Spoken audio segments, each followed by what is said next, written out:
इन दोनों को मातृ उदर में परमात्मा का साक्षात्कार हो चुका है, तो ऐसे श्रोता वक्ताओं को ठगने के लिए स्वर्ग के देवता आ गए,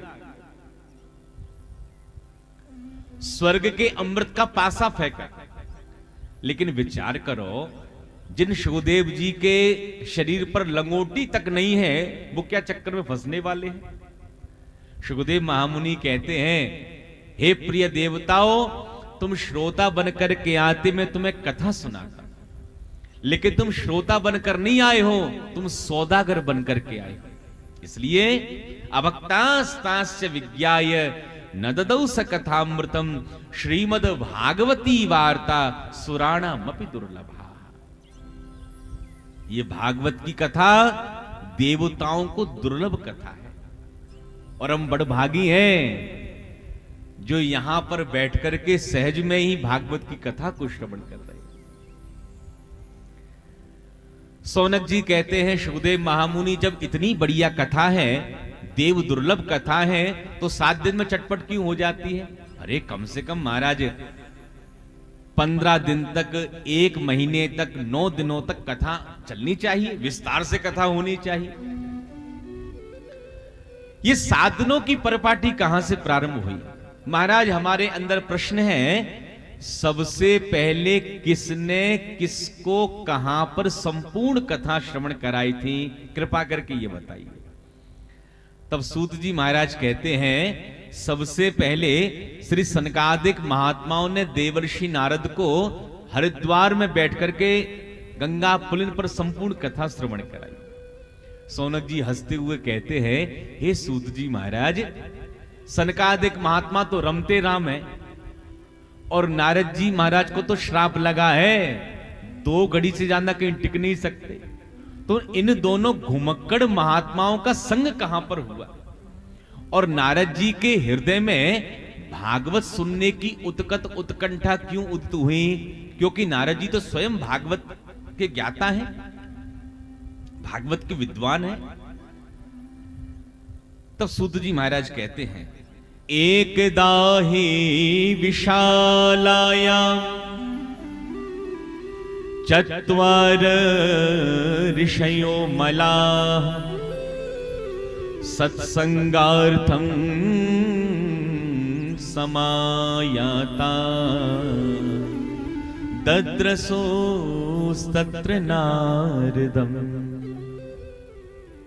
एक बार विशालापुरी में, देखो विशालापुरी नाम है बद्रीनाथ धाम का, बद्री विशाल।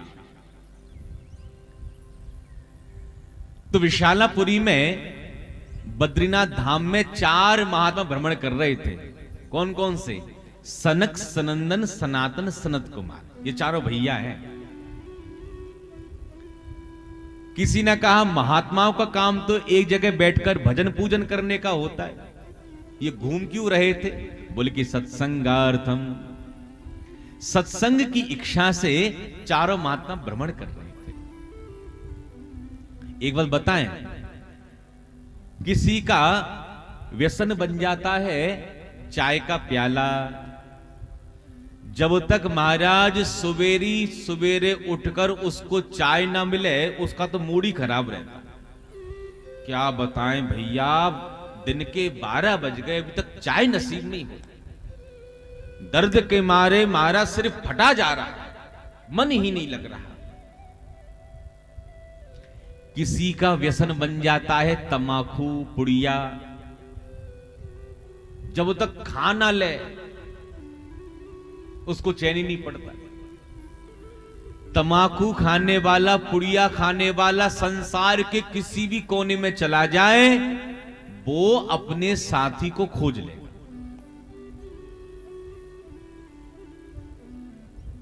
ये साधारण से व्यसन है, घातक व्यसन।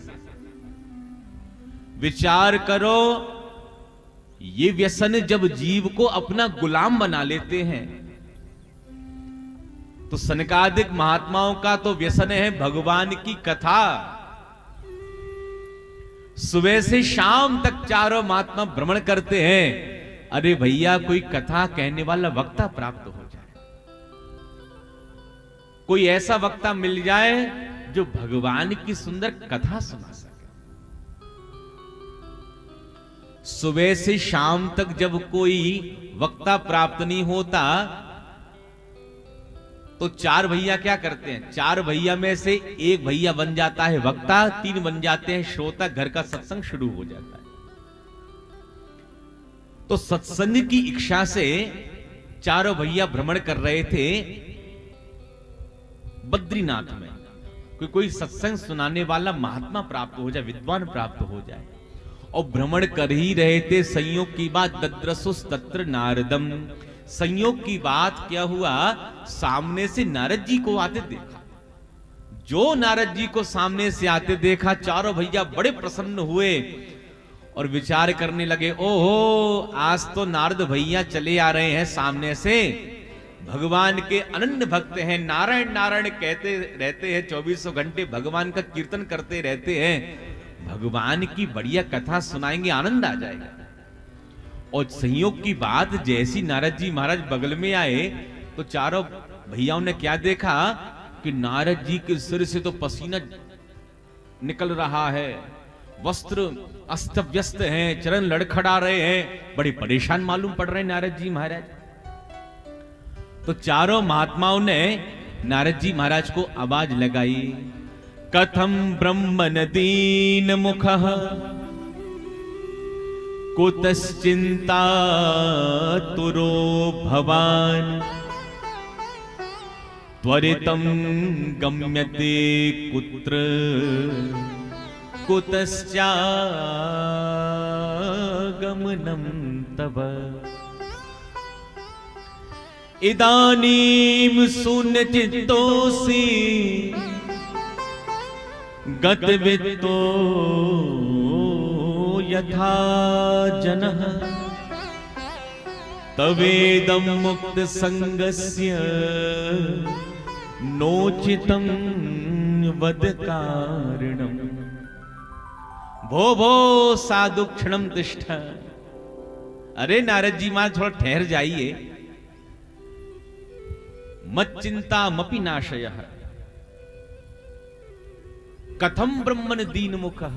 अरे नारद जी महाराज कहां से आ रहे हो, कहां जा रहे हो, हैं? आपका लटका हुआ चेहरा देख करके तो ऐसा लग रहा है जैसे किसी लोभी पुरुष का धन छीन लिया हो। नारद जी मकान दुकान जमीन जायदाद कोठी बंगला मोटर कार कुछ आप पर ऐसा है ही नहीं, तो ऐसा आपसे क्या छिन गया, क्या लुटपिट गया जो मुंह लटकाए घूम रहे हो। नारद जी संत कभी चिंता नहीं करते, संत तो परमात्मा का चिंतन करते हैं।